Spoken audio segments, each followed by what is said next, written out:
Una noche fría. Capítulo 1.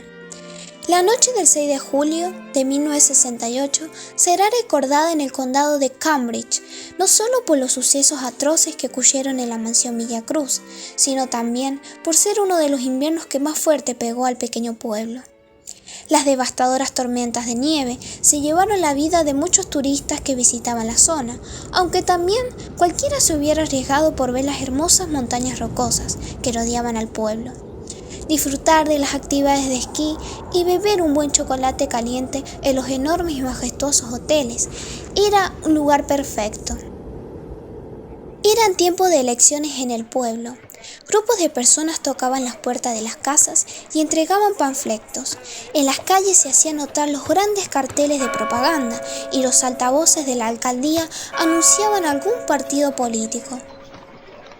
No era sorpresa que en la mansión Villa Cruz se llevase a cabo una ceremonia que reuniese a la gente del más alto poder. Bernardo Villa Cruz quería festejar su regreso a la política como candidato a gobernador. Anteriormente lo había intentado, pero fracasó en el intento. No tenía la suficiente influencia en el pueblo, no sería hasta hace 4 años cuando heredó una considerable fortuna de su abuelo, un excomandante de la Primera Guerra Mundial. De allí su vida se basó en lujos, apuestas, vicios y por una parte en algunas deudas.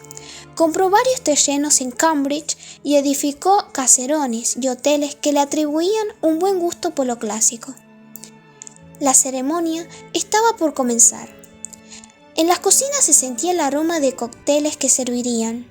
Los músicos afinaban sus instrumentos en la sala principal y los mayordomos esperaban a los invitados.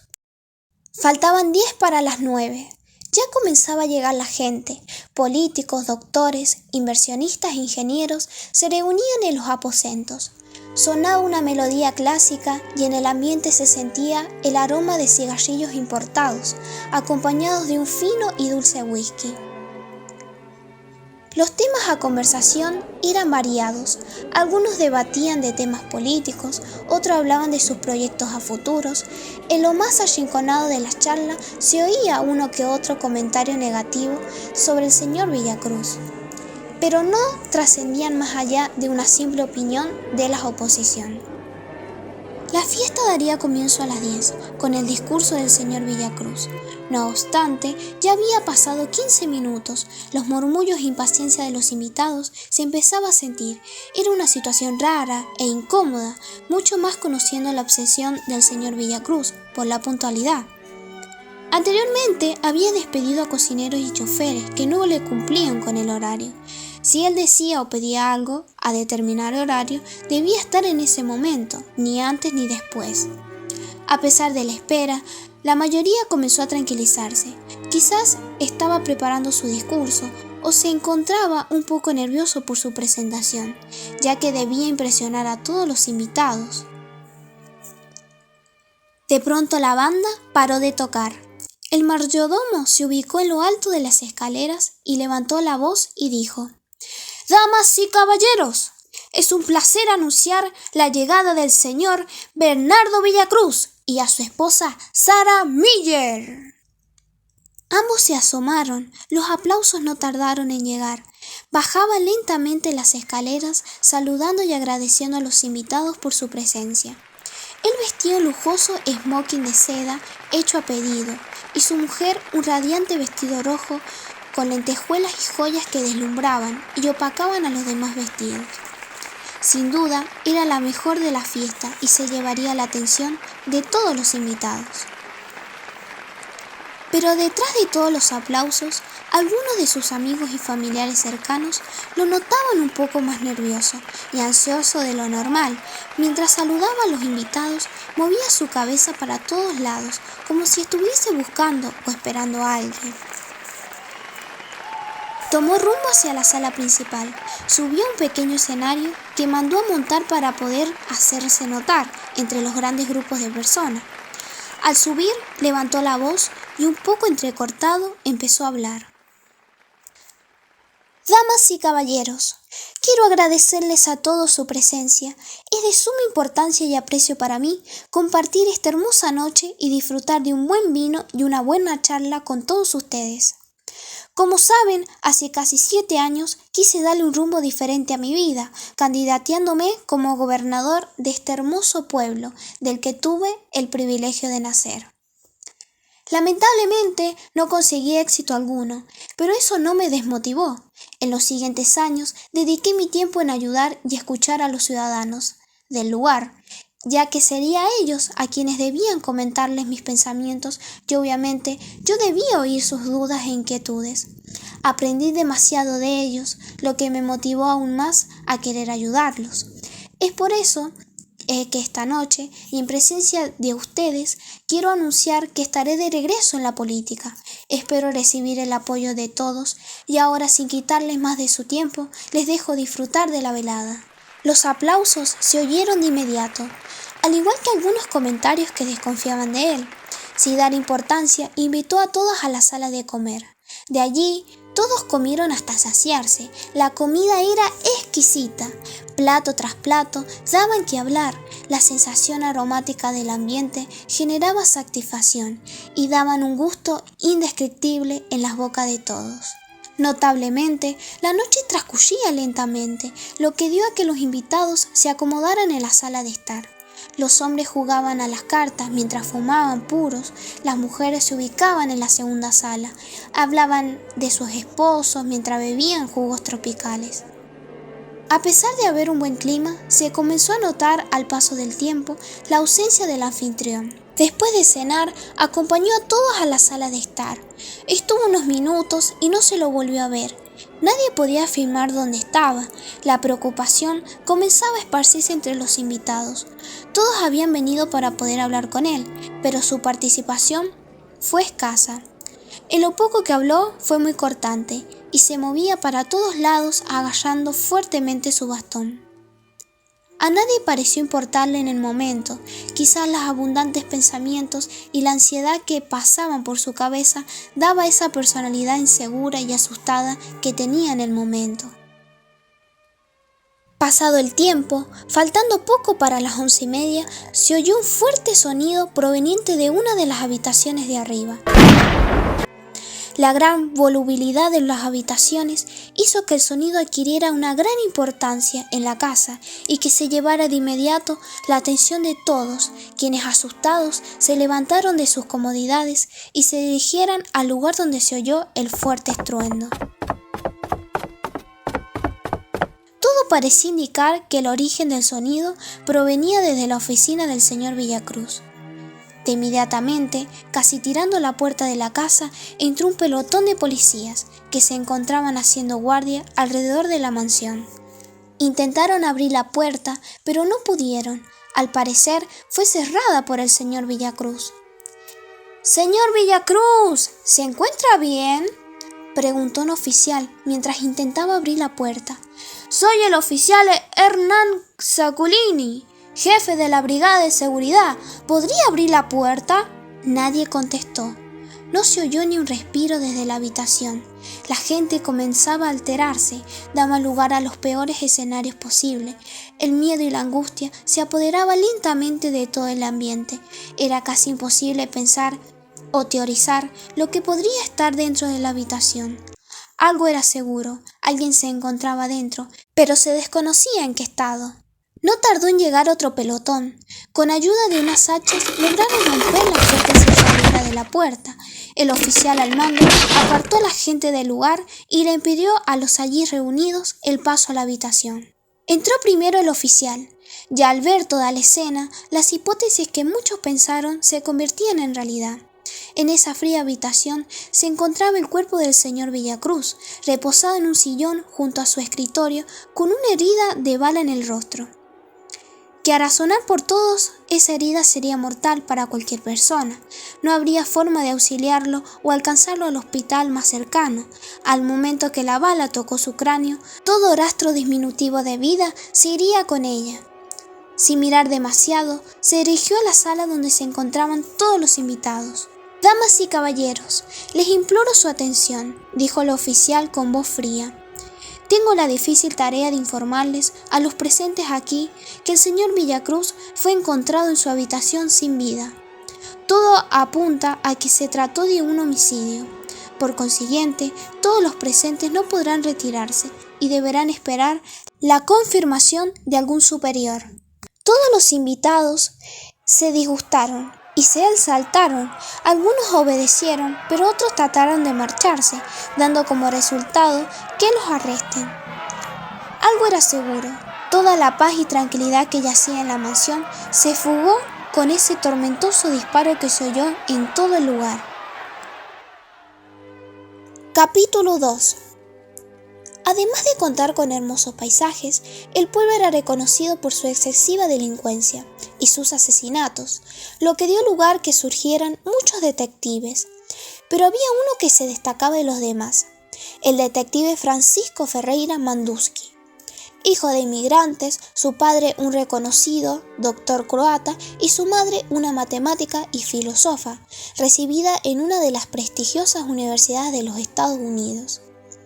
Quizás esas fueron sus pilares fundamentales de su reconocimiento, y de ellos heredaría su inteligencia y deducción en este tipo de casos. El detective se encontraba en su hogar leyendo un libro de anatomía animal y fumando su pipa antes de acostarse.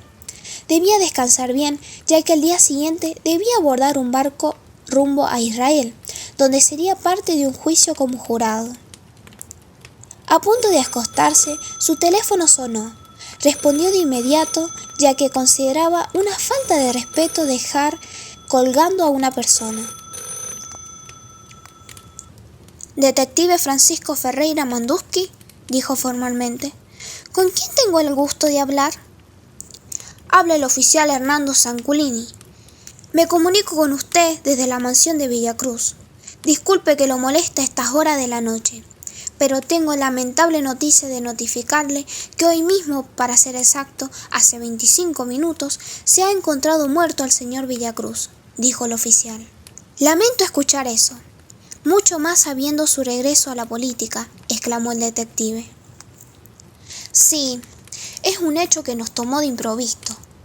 Yendo al grano, el motivo de mi llamada es para contarlo como detective de este caso, debido a que si no encontramos a algún responsable, la justicia tomará a cualquier persona que estaba en la fiesta y la ejecutará, algo que es realmente injusto. Por ende, le pregunto si podría estar mañana a primera hora para estudiar el caso». «¡Imposible, oficial!», dijo el detective. «Mañana a primera hora debo estar rumbo a Israel para un caso, el cual ya confirmé mi presencia». «Señor, hay una considerada recompensa y es usted al único que puedo concurrir», suplicó el oficial. «Es mi última palabra. Al menos que pudiera resolver el caso en menos de 8 horas, siendo todo lo contrario, sería totalmente imposible». «Estaríamos dispuestos a recibirlo ahora. Necesitamos lo más antes posible a alguien que resuelva el caso». «Recibiré el caso a cambio de 2 condiciones», dijo el detective. «Estamos en disposición a usted. La primera, recibiré el caso. De no resolverlo, hipótesis que descarto con toda confianza, aún se me pagará. Siendo el caso que lo resuelva y quede en el blanco, como inevitablemente ocurriría, quiero que se duplique mi pago. Y segunda condición, quiero que un oficial me escolte hacia el puesto a primera hora de la mañana, para evitar perder mi barco». «Señor, le confirmo que todas sus necesidades serán aceptadas». Habiendo dado su palabra que aceptaría el caso, colgó el teléfono. No se hizo esperar. Sabía que se trataba de un caso de suma importancia y que la vida de una inocente persona podría estar en riesgo. Se vistió lo más rápido que pudo, llevando su traje habitual, acompañado con un gran abrigo de pieles que había comprado hace 2 años en los mercados exóticos de la India.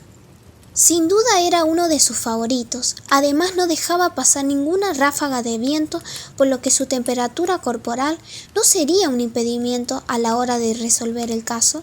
Como era habitual, se hizo de su portafolio que tenía su pluma, papel, una pipa de madera de roble, un pequeño diccionario de lenguajes y una botella de coñac. Esa noche, la tormenta de nieve había arrasado con todo a su paso. Calles y veredas fueron cubiertas por centímetros de nieve. Decidió caminar hacia el lugar.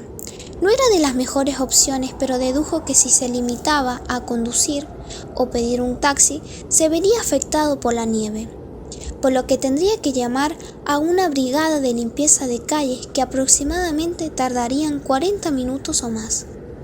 Eso sin tomar en cuenta los inconvenientes que tendrían por el camino congelado y cubierto por nieve. Tomó un rumbo al lugar sin antes beberse media botella de coñac para poder mantener su cuerpo caliente durante todo el camino o parte de él. Finalmente, y luego de un largo camino, llegó a la mansión. Como era de esperarse, el lugar estaba custodiado por casi un ejército, o era eso lo que aparentaba. No obstante, su llegada generó inconvenientes en la entrada. Los guardias lo retuvieron por casi 10 minutos hasta que tuvieron la aprobación de dejarlo ingresar. «Disculpe los inconvenientes que tuvo con los guardias», dijo el oficial. «Como usted podrá notar, las cosas por aquí no están de lo mejor». «No hay problema. En momentos así es primordial una perfecta seguridad. No debemos permitirnos la entrada o salida del asesino». Sin mucho decir, el oficial al mando le indicó dónde estaba la escena del crimen. Casi entrando, ya pudo imaginarse en su mente todo lo que podría haber sucedido en la habitación del señor Villacruz. «Voy a necesitar su ayuda, señor Zuculini», dijo tomando el control de toda la situación. «Necesito que anote lo que yo diga». «Estoy a su servicio», dijo el oficial.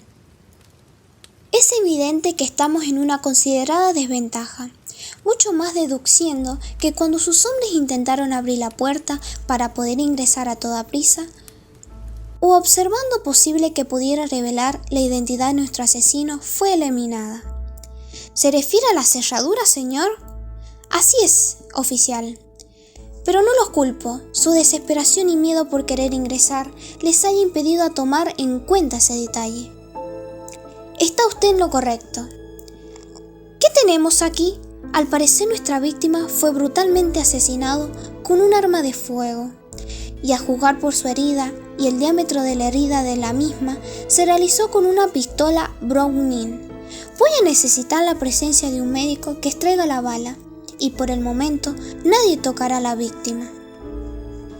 Su facilidad y cuidado para deducir el crimen prometía que los próximos minutos ya tendrían en sus manos al asesino.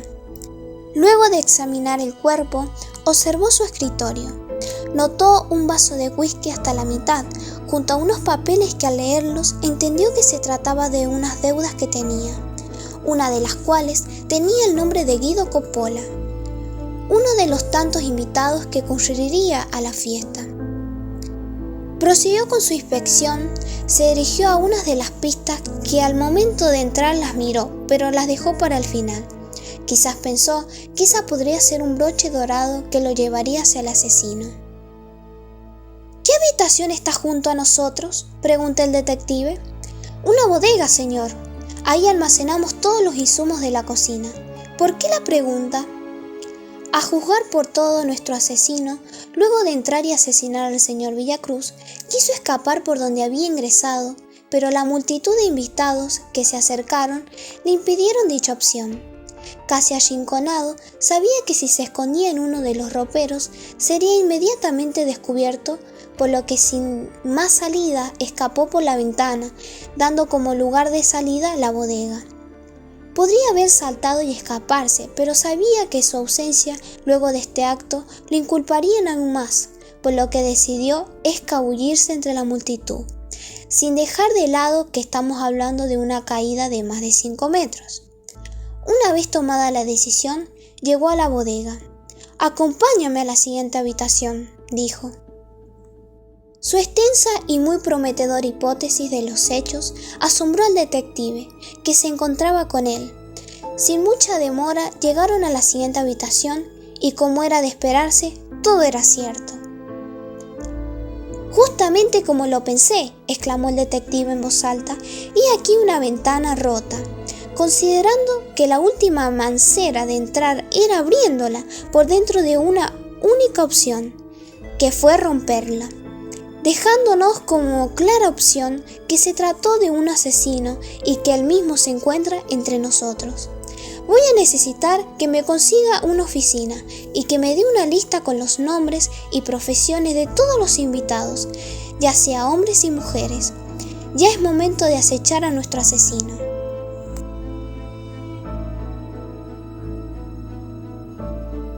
Capítulo 3. Tal como dijo, le consiguieron una oficina y la lista de todos los invitados. No bastó una sola leída que ya descartó y agrupó a un par de sospechosos. Le pidió al oficial al mando que mande a llamar a cada uno de los que él consideraba sospechoso. Le pidió primero que entrase su mujer. Señorita Miller, le he mandado a llamar. Necesito hacerle un par de preguntas. ¿Sospecha que yo lo asesiné? Nunca la culpé de ningún acto, pero es lo que da a entender. Creo que empezamos con el pie izquierdo. Me presento, soy Francisco Ferreira, detective que está llevando la causa de su marido. Quiero demostrarle mi más sentido pésame y espero que podamos continuar con la charla. Creo que le debo una disculpa. Todo este alboroto y haber mi marido tirado en esa habitación me alteran demasiado, dijo con la voz débil y lagrimeando. Sí, logro entenderla. Nadie está preparado para un momento así. Aún sigo preguntándome por qué me ha llamado. Verá, parte de mi trabajo es entrevistar a quienes creo que podrían haberse involucrado en un acto delictivo. No asumo con totalidad que usted no lo hizo, pero quiero sacarme las dudas que me intrigan. Comprendo, pero realmente me duele demasiado sus sospechas, mucho más teniendo en cuenta que soy su única amada. ¡Silencio, señorita!, exclamó con voz aguda el detective. No es necesario exaltarse. Sabe a juzgar por su temperamento, creo yo asumir que la relación con el señor Villacruz no era perfecta. Bueno, una que otra discusión hemos de haber tenido. Es algo normal de una pareja. Y no la juzgo, créame, yo he pasado por muchas situaciones parecidas. Personalmente, no soy una persona que se deja llevar por comentarios, ni mucho menos tengo el afán casi perverso de enterarme, pero sabiendo de qué familia provenía, era imposible no haberlo escuchado en la verdulería o en la tienda de antigüedades. Sí, quizás uno que otro comentario haya salido a la luz. Si es usted la que lo afirma, he ido a hablar tal comentario acerca sobre un posible noviazgo durante el matrimonio. Sí, no voy a mentirle. Bernardo era muy mujeriego. No es exactamente de él, dicho comentario. ¿De mí? Me temo que sí. Algo que me he puesto a deducir en el momento exacto que entré a este lugar y que con todo éxito, como yo pensé, dejaba de ser un simple comentario, sin dejar de lado que el señor Villacruz estaba enterado de dicha relación desde hace tiempo. ¿Y por qué no me pidió el divorcio antes? Lo estaba por hacer. Entre sus pertenencias encontré unos papeles provenientes de sus abogados, de los cuales uno era de acuerdo de divorcio. Pero el señor Villacruz no quería hacerse cargo de esa responsabilidad. Además, sabía que podría afectar a su compañía. Si no podía mantener una relación, ¿cómo lo haría para controlar a su pueblo? Entiendo. Aún no logro entender cómo esas causas llegan a incriminarme. Mandé a traer dicho acuerdo. La mayoría de contratos de divorcio suelen ser equitativos, ya sea en una proporción 50-50 o 60-40. Lo peculiar de este es que todo o casi la mayoría de los bienes quedan al nombre del señor Villacruz. Su cantidad no es menor, pero no considerando sus gastos y estilos de vida que lleva desde el momento que se casó con él, era imposible vivir una semana con ese monto. Además de eso, usted tenía una imagen que proteger y no teniendo los fondos necesarios, perdería todo respeto que le tenían. ¿Está tratando de decir que asesiné a una persona solo por quedarme con el dinero de ella? Tal cual se lo dije anteriormente, nunca le acusé de ese crimen. Creo yo haber finalizado con su entrevista. Puede retirarse, señorita Miller. La mujer prosiguió a retirarse. Sin antes despedirse del detective, él besó su mano y le dio sus agradecimientos por su colaboración. Faltaban 30 para la 1 y la causa debía continuar. El tiempo poco a poco pasaba y cada vez reducía aún más las probabilidades de llegar a tiempo. Continuó con el interrogatorio. A pesar de haber descartado la mayoría de los invitados que allí se encontraban, mandó llamar uno que otro empresario o político para recolectar información acerca del caso. Solo necesitaba reforzar sus bases y conocer el entorno cercano de la víctima. Luego de media hora, llamó al señor Coppola. «Buenas noches, señor Coppola», dijo mientras estrechaba su mano. «Tome asiento. Necesito hacerle un par de preguntas sobre el señor Villacruz». «No hay problema. Cualquier duda o sospecha que haya sobre mí, espero que se descarte al final de la conversación». «Admiro su confianza. Me gustaría saber qué relación tenía usted con la víctima. A juzgar, pienso que era muy cercana». «Está usted en lo correcto. Soy propietario de un bar y dirijo una concesionaria de autos. Admirablemente, el señor Villacruz tenía un gusto casi obsesivo con autos clásicos. No pasaba día que no visitara mi concesionaria y comprase o solo sintiese el olor a los asientos de cuero». «Puedo imaginarlo. Su colección era sumamente grande. Él, además de ser un socio recurrente, adeudaba algo con usted. Siempre compró todo en efectivo. Pero un día nuestra sucursal importó unos vehículos nuevos. El que generó interés en él fue un Jaguar E-Triple color rojo pardo, con un motor de 3,8 litros, con una velocidad máxima de 150 millas. En fin, al momento no tenía el dinero para pagarlo. Se obsesionó más cuando se enteró que alguien lo estaba por comprar. De tanto insistirme, le vendí el auto en cuotas. Dijo que me las pagaría a fines de marzo, pero aún no me ha dado nada. Le mandé varias cartas reclamándole y no respondió. Quiso apostar en juegos para recuperar el dinero, pero cayó en más deudas aún. Hace unas 2 semanas me pidió un préstamo para pagar dichas deudas. No le adeudaba a cualquiera, se trataba de la banda de los Lombardi. ¿Los conoce? ¡Claro! Una de las más peligrosas. Por momentos se decía que debió realizar algunos trabajos con ellos para poder saldar sus deudas, o que el pago para tener influencias en el pueblo, no más allá de rumores. Lamento decirle que no solo eran rumores. El señor Villacruz tenía relaciones estrechas con la banda, les debía demasiado dinero, pero no les pagó y dudó que lo iba a hacer. Era casi evidente que desataría muchos enemigos poderosos y quizás quisieron actuar antes de la elección. Podría haber sido una opción. Señor Coppola, quizás, al igual que yo, se preguntará por qué decidí hablar con usted. Eso es algo que me intriga demasiado. ¿Sabe usted, en los últimos años he tenido la oportunidad de trabajar en muchos casos que tengan como sospechosos bandas como la de Lombardi? E incluso estudié demasiado los hábitos de ellos. Suelen trabajar desde lo más recóndito, al igual que muchos usan terceros para llevar a cabo sus crímenes, y no culparían a nadie, ofrecen una buena paga. ¿Cree usted que fui parte de ese crimen? Podría yo y no podría. Lo que sí le puedo asegurar es que usted pertenece a dicha banda. Lo noté por el collar de chapa de oro porque es muy característico de ellos.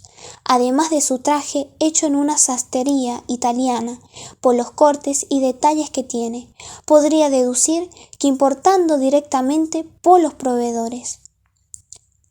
Soy italiano, vestir elegante es nuestro sello, y si eso es ser culpable, entonces lo soy. Soy meras coincidencias. Podría haber dicho lo mismo, pero pude notar la pistola Browning que porta, misma que fue con la que le dispararon al señor Villacruz. Es un arma muy común, además es una zona peligrosa. Tiene razón, pero aprovechando la fiesta que daría el señor Villacruz, quizás la banda de los Lombardi tuvo su única oportunidad de llevarse a cabo su objetivo. Es solo una suposición, dijo Coppola nervioso. No, señor, No me baso en suspensiones, sino en hechos. Hechos totalmente erróneos, dijo gritando mientras se levantaba. No tiene por qué alterarse, dijo el detective mientras intentaba detenerlo. ¿Cómo no alterarme si me está culpando de un crimen? Señor, tranquilícese. La charla se había tornado violenta. Gritos tras gritos salían de ambos. No parecían tranquilizarse. La policía se acercó, pero no entró a la habitación. De repente, el señor Coppola sacó su arma y disparó al detective. Milagrosamente no lo hirió. Se agachó y sacó su arma y le disparó, hiriéndole en el brazo derecho, haciendo que pierda la movilidad. Que su arma cayese en la alfombra. No tuvo más remedio que salir corriendo. Al abrir la puerta, se encontraron con 4 policías que lo pudieron arrestar, pero cayó parte de sus compañeros y disparó contra la policía matando a uno, dejando a los demás con heridas graves. Estaban a punto de escapar, pero la brigada esperaba fuera de la mansión. Todo parecía una lluvia de balas.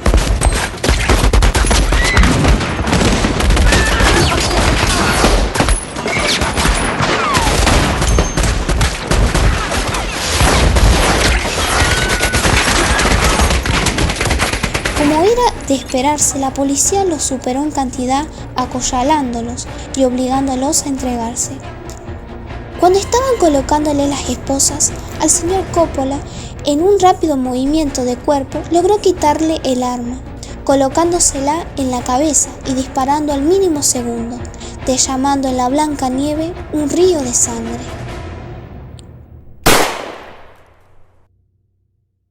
Todo parecía indicar una sola cosa. El señor Coppola fue quien asesinó a Villacruz en su oficina. Todos los invitados estaban horrorizados. El detective salió y no podía creer lo que estaba pasando.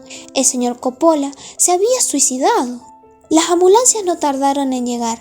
Atendieron a todos y algunos se encargaron de cargar los cuerpos. El detective se encontraba en la oficina guardando sus cosas y esperando que dieran su paga para retirarse del lugar. Quedaba en evidencia que el claro asesino fue Coppola, pero mientras guardaba sus pertenencias pensaba demasiado en la causa. Algo no cuadraba, sentía una inseguridad en su cuerpo que no lo dejaba tranquilo. Se preguntaba demasiadas cosas, dudas y dudas surgían, pero ninguna tenía una respuesta clara. Fue entonces que decidió volver a la bodega. Allí notó que en la ventana había una marca de unas botas, misma que había notado en una persona, pero no tenía idea. Sin seguir inspeccionando, regresó a la oficina, sin antes pedir que le lleve un café. Esperó durante 10 minutos, entró el mayordomo y le entregó el café. Juntos antes de retirarse, el detective le dijo: «Muy astuto de su parte», dijo el detective pasivamente. El mayordomo, a punto de abrir la puerta para retirarse, se rió y volvió a cerrarla. Admirablemente, no escapó. Se devolvió y lentamente se acomodó en un sillón que se encontraba mirando hacia el ventanal. «Casi me engaña, y qué cerca estuvo», dijo el detective mientras encendía un cigarrillo.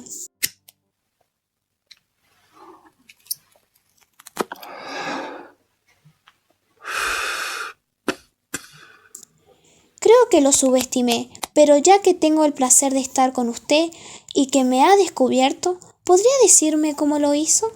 Al principio no lo noté, pero no era solo más que tiempo para que me diese cuenta de su plan. Claramente ingresó a la oficina del señor Villacruz con el coñac que él había pedido, el que tuvo la oportunidad de beberlo hasta la mitad, antes que usted le disparara en la cabeza. Quiso huir por donde entró, pero la gente que estaba ahí se lo impidió, dejando como única opción que escapase por la ventana. Como era un conocedor de la mansión, sabía que al otro lado estaba la bodega. Cuando llegó y rompió la ventana, dejó la marca de sus botas, grado militar de la madera. Dichas botas las está usando ahora. pero eso le podría haber dicho a cualquiera. Lo que no tuvo en cuenta usted es que la bodega solo tiene una sola llave, que la debe guardar o portar el encargado de dicha persona. Apuntaba a que sea usted. Muy observador. Ahora espero que usted me diga por qué asesinó al señor Villacruz. No hay razón más simple. ¡Venganza! El señor Villacruz fue responsable de la muerte de mi padre. ¿Quién era su padre? Fernando Cortés, un político de la oposición. Había descubierto las extorsiones e influencias que estaba generando el señor Villacruz en el Congreso, y estaba por decirlo todo. Una tarde, mi familia decidió salir al parque. Mi padre, cansado, se quedó acostado. En el camino me di cuenta que me olvidé mi billetera. Decidí volver por ella. Al volver, no sabía que me encontraría con desgracias. Vi al señor Villacruz salir de mi casa, corriendo. Al entrar, estaba mi padre muerto. La policía lo catalogó como suicidio. Les advertí quién fue el asesino, pero no me creyeron. Al cabo de un mes, mi madre se suicidó. No fue capaz de soportar el dolor, dejándonos a mí y a mi hermano en la calle. Fuimos adoptados por una familia de empresarios, quienes nos brindaron un hogar y educación. Por años estuve planeando todo esto y ahora pude lograrlo. Créame, la venganza no es buena, pero el acto ya está hecho. ¿Y ahora qué?, preguntó el detective. No queda más opción que despedirme de usted. Rápidamente se levantó, sacó su arma, misma con la que había asesinado al señor Villacruz. Disparó contra el detective, dándole 2 tiros, uno en el pecho y otro en la cabeza, acabando de inmediato con su vida.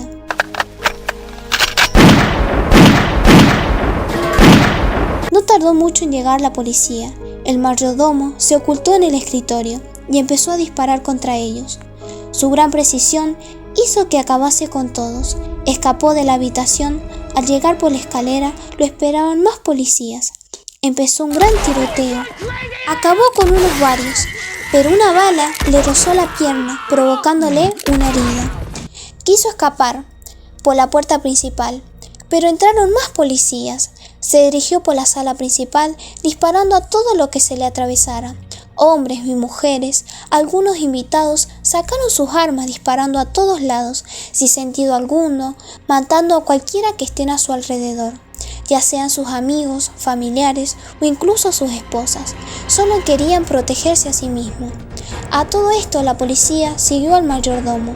Al notar que todos disparaban, balancearon a todos los que portaban un arma. La sangre, los gritos y súplicas reinaban en el ambiente.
Las paredes y alfombras estaban cubiertas de sangre.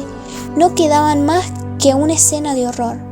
El mayordomo, a punto de escapar, abrió la puerta trasera, pero la brigada de vigilancia le disparó sin dejarlo sin vida. Esa noche de invierno, en la mansión Villacruz, quedó marcada en el pueblo. Todo lo que pudo haber ocurrido pasó. Un crimen, un suicidio, un detective asesinado, una balancera y sobre todo una larga noche fría.